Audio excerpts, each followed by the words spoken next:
Estamos de volta com o Informativo TVU. O nosso dinheiro passa por mudanças. Já tem bitcoins, Pix.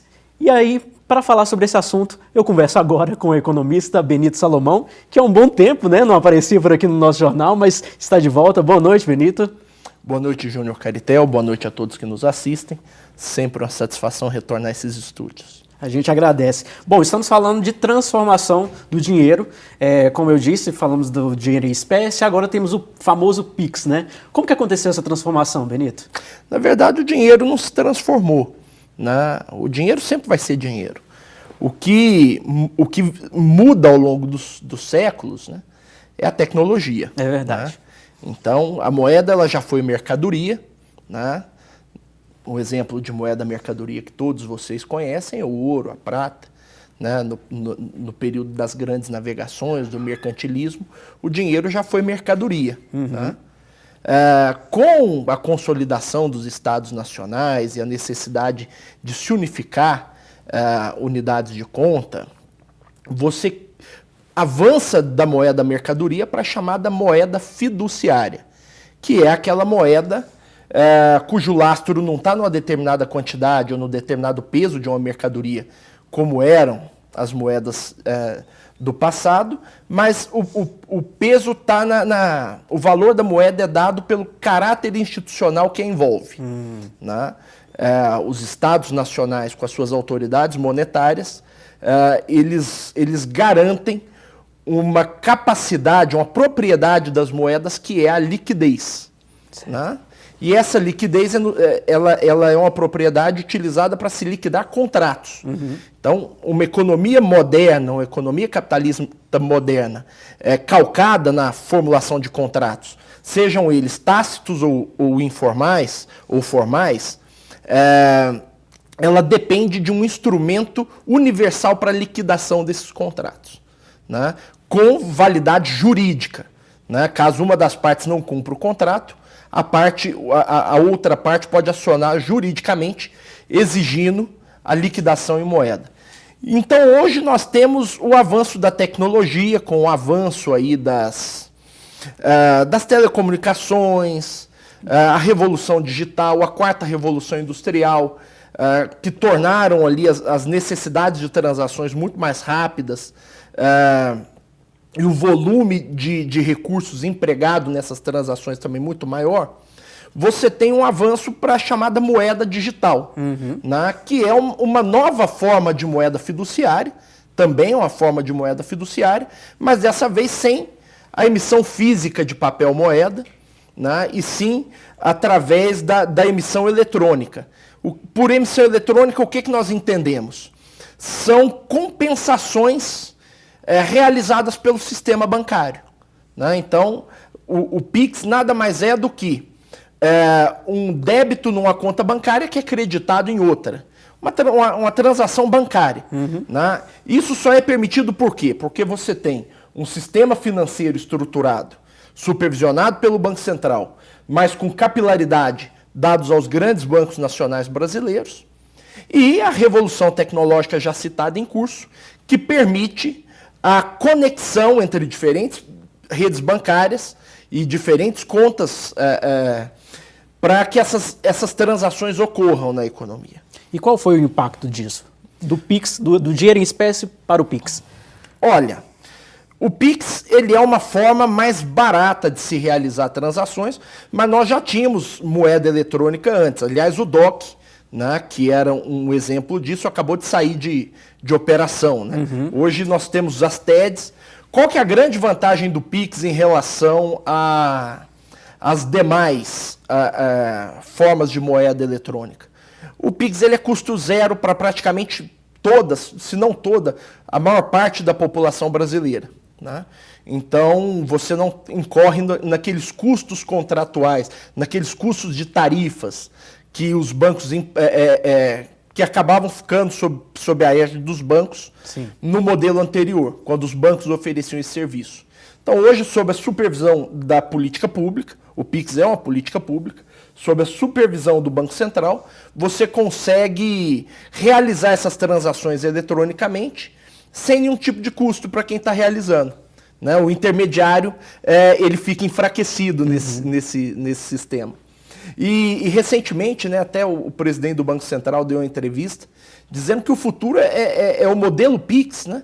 Ele se internacionalizar, né? E você ter cada vez mais capacidade, inclusive, de realizar essas transações para além das fronteiras nacionais. O Brasil pode servir de exemplo, então, né? O Brasil pode servir de exemplo. Aliás, o Brasil é um dos países cuja supervisão bancária e medidas de desburocratização das relações financeiras tem sido exemplo para o mundo todo, né?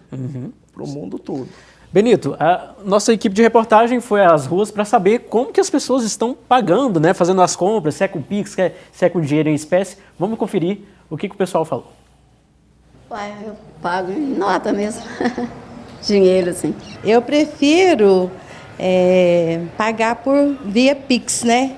É um meio mais fácil, mais seguro. E até porque a gente andar com dinheiro na bolsa, corre o risco, né? Eu prefiro mais o Pix, né? Porque o Pix você paga conta longe, então é melhor pra gente. Ultimamente eu prefiro pagar pelo celular, porque é menos risco e facilita mais. Facilitou demais, né, para a população. Antes, né, você precisava se deslocar com dinheiro em espécie. Em países onde você tem índice de violência mais alto, isso incorre no risco, né? O Pix ele acabou diminuindo muito esse risco e por isso as pessoas aderiram com tanta facilidade, né? Mesmo aquelas pessoas que realizam as transações cotidianas ali, né, aquelas transações mais banais, optam pela utilização do instrumento. Novamente, né, isso só é possível graças à revolução tecnológica. Isso não é uma mudança do dinheiro. Né, o dinheiro continua sendo dinheiro. A moeda continua sendo moeda no estilo fiduciário que eu disse anteriormente. O que houve foi uma adaptação de recursos que hoje estão disponíveis e que, de certa forma, facilitaram essa nova forma de se utilizar o dinheiro. E essa forma digital afetou a inflação, Benito? Não. Muito pelo contrário, né? Muito pelo contrário. O que você tem é uma redução da inflação a partir do momento que você consegue realizar esse tipo de transações sem custos tarifários, né? Sem um intermediário ali para levar uma parte dessa transação. Então eu não creio que a utilização da moeda eletrônica ela cria inflação. A inflação ela tem muitas causas, né? Aí nós podemos retornar lá para a macroeconomia. A inflação ela tem muitas causas. O que causa realmente inflação, uma das causas realmente da inflação, é o excesso de demanda causada por má calibragem de política monetária, né? Causada por má calibragem de política fiscal, né? Ou choques de oferta. Não, a guerra acontece do outro lado do mundo, isso estrangula cadeias de suprimento em preços chaves como energia, petróleo, etc. Isso repercute na inflação aqui. Agora, a forma como a moeda se manifesta na economia não cria inflação, não há nenhum sentido de pensar nisso. Certo. Vamos falar de bitcoins? Podemos. O que são os bitcoins? Os bitcoins não são moeda, tá? Porque para que um determinado ativo seja considerado moeda, ele precisa desempenhar 3 funções em uma economia. Ele precisa ser um meio universal de troca, que nós estamos recorrendo ao velho Keynes, né, lá de 1936. Ele precisa ser um meio universal de troca. Isso significa ter uma aceitabilidade universal por todos os agentes econômicos. Ele precisa ser uma unidade de conta. Por unidade de conta, você entende uma moeda que é capaz de refletir todos os preços de uma economia, né? Então, desde o preço mais trivial até os grandes preços, como salários, como energia. E ela precisa ser uma reserva de valor. Ela tem que ter capacidade de transportar valor ao longo do tempo. Né? Porque quem recebe moeda hoje, ela tem que ter a capacidade ela tem que ter a certeza de que dentro de 1 ano ou 2 anos, aquele poder de compra vai ser preservado. Né?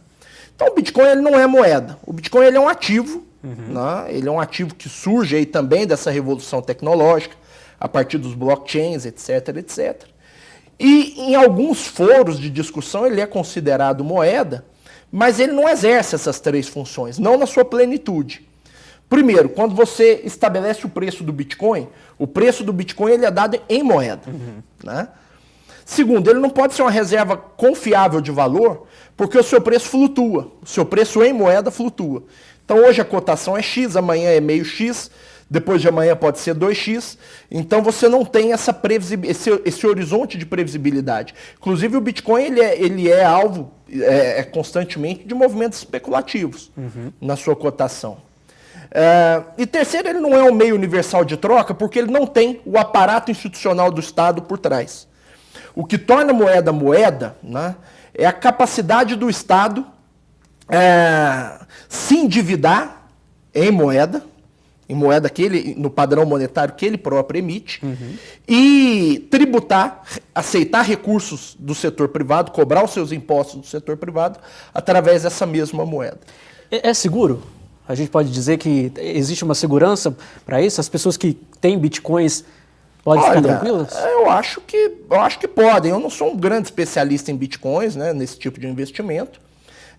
Não entendo pouco, até para ser honesto aqui com a nossa audiência, mas me parece que eu nunca soube de nada muito relevante envolvendo falta de segurança. A plataforma, o modelo tecnológico, que é o blockchain por detrás do Bitcoin, é uma revolução tecnológica muito importante do nosso tempo.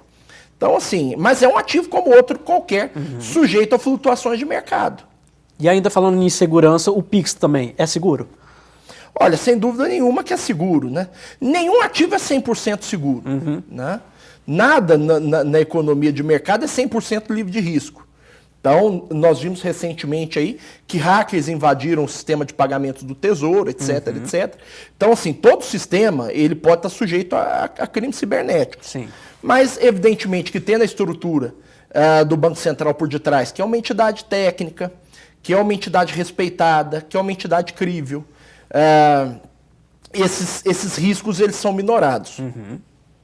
E qual a dica que você dá para os nossos telespectadores para ter essa segurança nesse mundo digital, o dinheiro que está aí fácil, né, para ser enviado para qualquer pessoa? Qual a dica que você dá, Benito? Olha, sempre realizar as coisas com cautela, né? Sempre realizar as coisas com a certa cautela, com a certa parcimônia, né? O mercado existe exatamente para sinalizar o preço das coisas. Então, se está muito mais barato, se está muito mais caro, desconfie nesse universo digital. Né? E, enfim... Né? Não acessar qualquer link que recebe pelo celular também, né? Sem é importante, nenhuma, né? Sem dúvida nenhuma. Tá certo. A gente recebeu aqui no Informativo TVU Benito Salomão, economista. Mais uma vez, obrigado pela participação e uma boa noite. Obrigado, Caritel. Boa noite a todos. Boa noite.